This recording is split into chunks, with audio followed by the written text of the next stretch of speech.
కూటమి ప్రభుత్వానికి మాజీ మంత్రి కాకాని గోవర్ధన్ రెడ్డి సవాల్ విసిరారు. ఇళ్ల నిర్మాణాలపై చర్చకు కూటమి సిద్ధమా అని సవాల్ చేశారు. కూటమి నుంచి ఎవరు చర్చకు వచ్చినా వైసీపీ సిద్ధంగా ఉందన్నారు. జగన్ కట్టిన ఇళ్లనే చంద్రబాబు ప్రారంభిస్తున్నారని ఆరోపించారు. చంద్రబాబు పాలనలో ఎన్ని ఇళ్లు నిర్మించారో చెప్పగలరా అని ప్రశ్నించారు కాకాని గోవర్ధన్ రెడ్డి.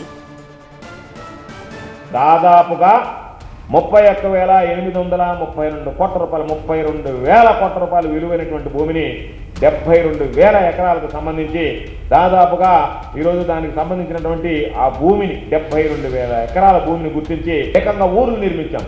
ఈరోజు ఎక్కడికైనా సరే మీరు చూస్తాము, ఓపిక ఉంది, మేము గత ప్రభుత్వం చేసినటువంటి అభివృద్ధిని చూడలేనటువంటి కబోదులం కావు అంటే ఏ రోజు వచ్చినా సరే మీరు నెల్లూరు జిల్లాకు వచ్చినా సరే నెల్లూరు జిల్లాలో జాతీయ రహదారిని ఆనుకొని కోట్లాది రూపాయలు విలువైనటువంటి స్థలాల్లో ఏ విధంగా పేదలకు సంబంధించినటువంటి ఇళ్ల స్థలాలు ఇచ్చాం, ఏ విధంగా ఇళ్లు నిర్మించి ఇచ్చాం అనేటువంటిది మీరు ఎవరు వచ్చినా సరే నేను ఓపెన్ ఛాలెంజ్ విసురుతున్నా.